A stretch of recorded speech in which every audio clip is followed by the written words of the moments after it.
Honor to be with you today. It is unusual to be talking about my past, but that's why I was invited, not talking about my future or a candidacy, but instead talking about things I've done in the past, because I was a business person, as you know, responsible for a venture capital and private equity firm.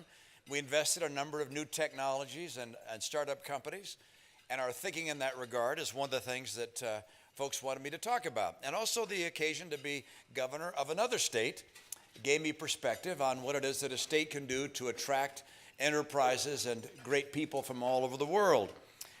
It is an honor to be here with President Nelson, Governor Herbert, Lieutenant Governor Cox, and the other distinguished inventors and leaders. I can tell you that when I told my sons that I was going to be on the same speaking program as the president of my church, Russell M. Nelson, my oldest son said, well, it does prove that hell has frozen over. So I had the occasion when I became a governor to understand what it was that created economic vitality in the state of Massachusetts, where I lived.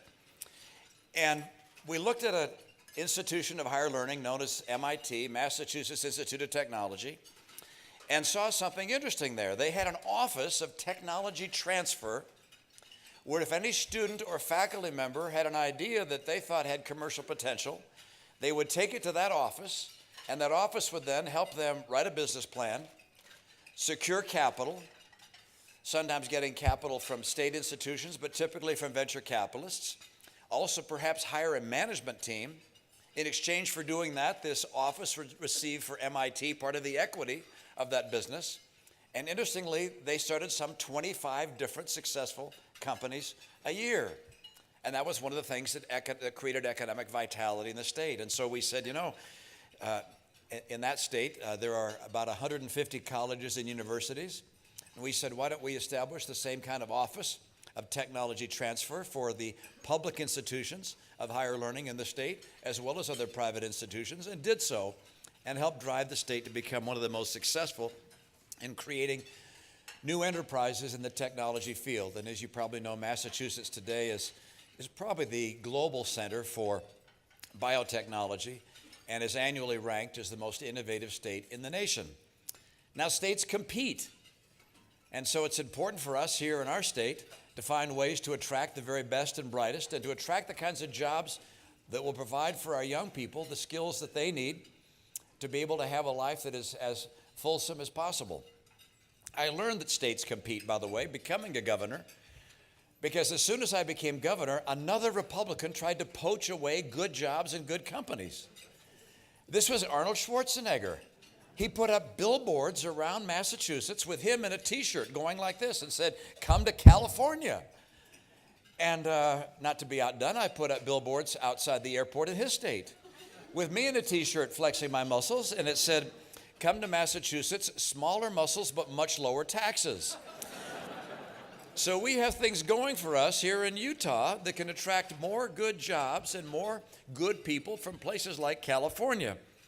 Before I offer suggestions in that regard, let me offer, if you will, a bit of perspective on what's happening globally. I believe there are four major competitors in the world for world leadership. And who wins this world leadership will affect our lives and the lives of our grandchildren for a long, long time to come. One, of course, is the United States and the West. Our strategy is based very simply on free markets, free enterprise, and personal freedom. We compete with other large major nations. Russia, for instance, is one of the competitors. Russia's having a hard time. John McCain jokes that Russia is a gas station parading as a country. He says that because after the, if you will, the embrace of a form of capitalism, Russia basically gave their entire country to about 20 people, friends of Putin's. These oligarchs control almost 80% of the economy in Russia and have not invested in the kinds of technologies and innovation that would allow them to be globally competitive today. In addition, their population is declining rapidly. And so Putin looks around the world and says, I've got to get more population, more economic base. That's why, of course, he looks at other former satellite nations to try and grab some of that in. They face real challenges. Down the road, they will clearly compete as a technology center for military technology. And of course, they made a very large investment bringing their nuclear capacity up to snuff. But they have a tough time ahead of them. That's the second competitor. The third is China. China also has challenges of its own. China has a population base which is skewed towards the elderly. Over the next decade, almost 25% of China will be made up of the elderly. At the same time, the workforce is shrinking dramatically in China, and there are about 62 million too few young women in China. All these combined represent unusual challenges.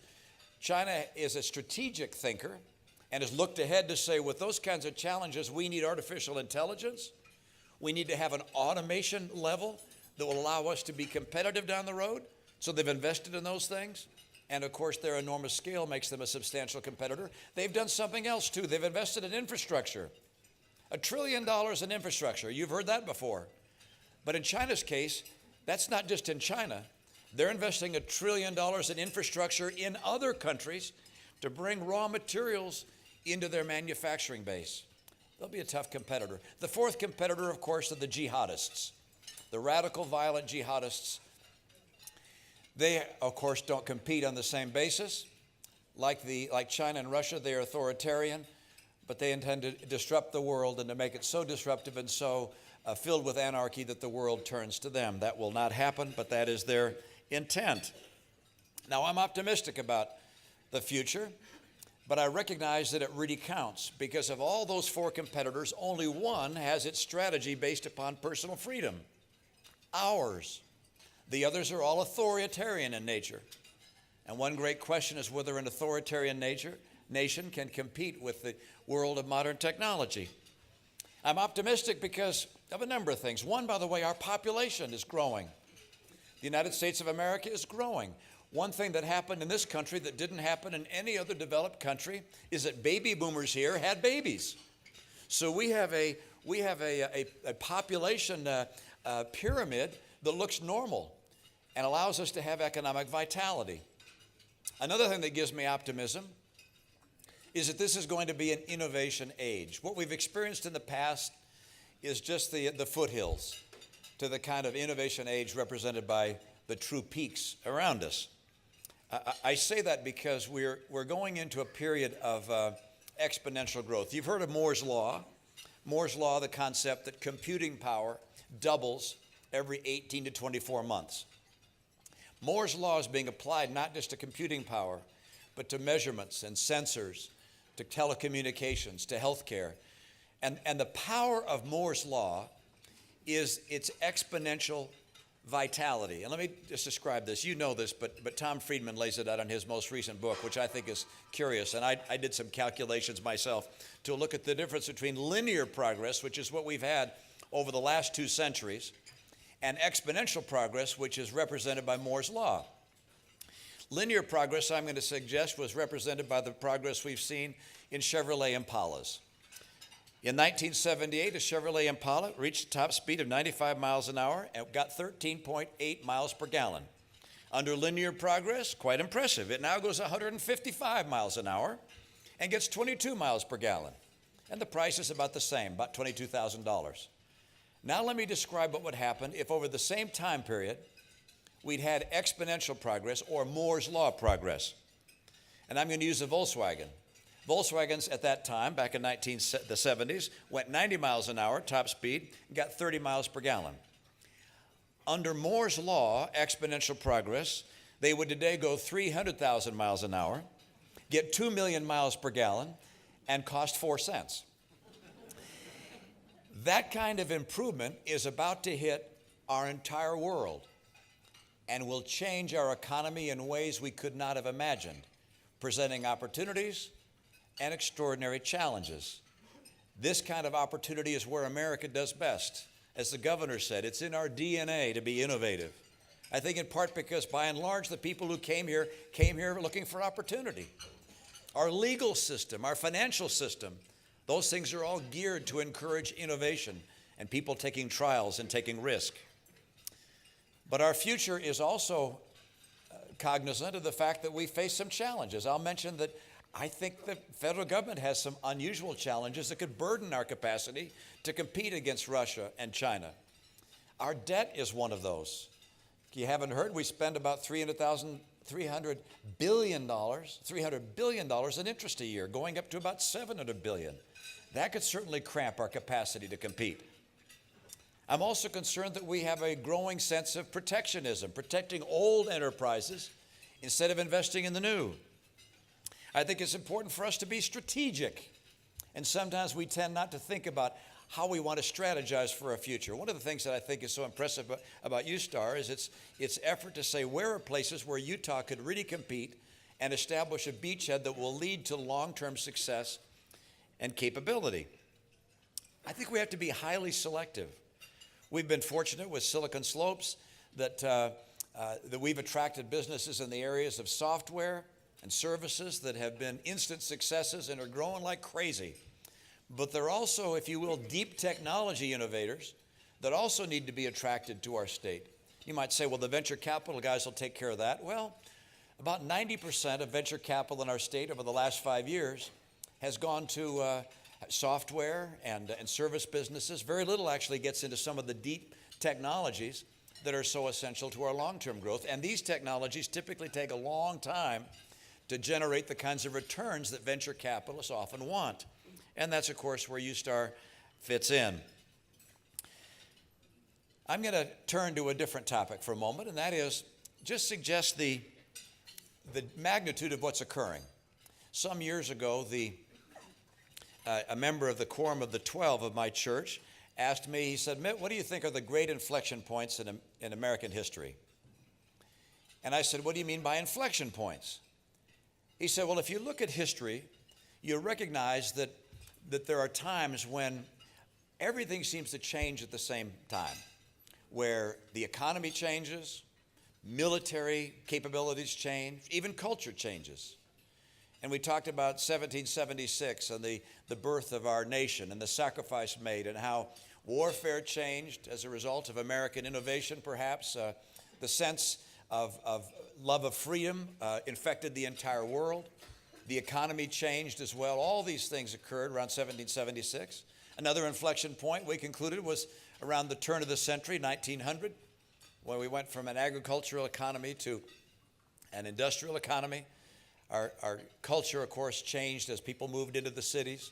Warfare changed. We had the great world wars that followed that dramatic change. I believe we're in that kind of circumstance now, where, if you will, the application of Moore's Law is affecting so much of what's around us, and we're going to have that kind of dramatic change. And we're going to see military, the nature of military change. I mean, we're probably not going to be winning wars with tanks. Hopefully we won't have any wars, but it won't be tanks that win them if there are wars. It'll be drones and robots and cyber attacks on other nations' infrastructure. It'll be a wholly different type of warfare.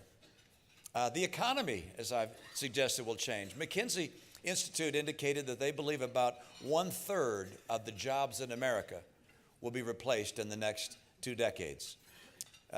Martin Ford, another author, estimates it's more like half of the jobs in America will disappear by virtue of artificial intelligence and automation. Dramatic change in our economy. And culture is also changing. Our young people who are so wedded to social media, and many of us who are connected as we are on a constant basis, are finding ourselves more and more dispersed and, if you will, island-like. Though we're connected electronically to others, we don't have a strong connection to a central core.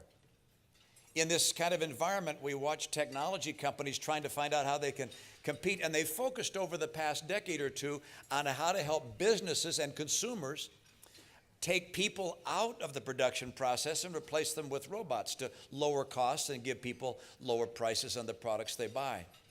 And so technology has focused on helping business and consumers. I think over the next decade or two, it's important for technology to figure out how they can dramatically affect people, human beings in our lives. How can the new advances help us decide what kinds of jobs we're going to have in the future? How can they help us set the course for our education? How can healthcare be transformed such that the life expectancy goes from 80 to 100 years? And it should be able to do that over the next couple of decades. These are the questions. I think also great institutions. If I If I were an advisor to the Pope, for instance, I would suggest that he use technology to speak to the people of the Catholic world once a month from Rome, instead of just the people that are in the St. Peter's Square there. Connect people more centrally. If I had the president of my church here, I might suggest he'd do the same thing. Oh, I'd love to see it if every week in sacrament meeting we had an apostle or a member of the First Presidency taking 10 minutes to speak to the entire membership of the church. In this new world, we're going to see the need for more strong connections to a center where we can share the kind of values that will allow us to have a bright and prosperous future. It's an exciting time, and I'm delighted to be in a state that is leading and thinking strategically and investing in the long term. I'm excited to be among people who are entrepreneurs and innovators of all kinds, and recognize, of course, that it's important. This is not about making money, nothing wrong with that, but that's not what it's about. This is about preserving freedom, because again, we're in a competition. And the competitors, Russia and China and the jihadists, don't have freedom in mind. They have dominance and oppression to a degree in mind. Only if the West and if America that leads the West succeeds can we be sure that our grandchildren and theirs have the kind of freedom that allows us to have the lives we aspire to live. It's wonderful to be with you. I salute you on the work you're doing and look forward to these wonderful years ahead. Thank you so much.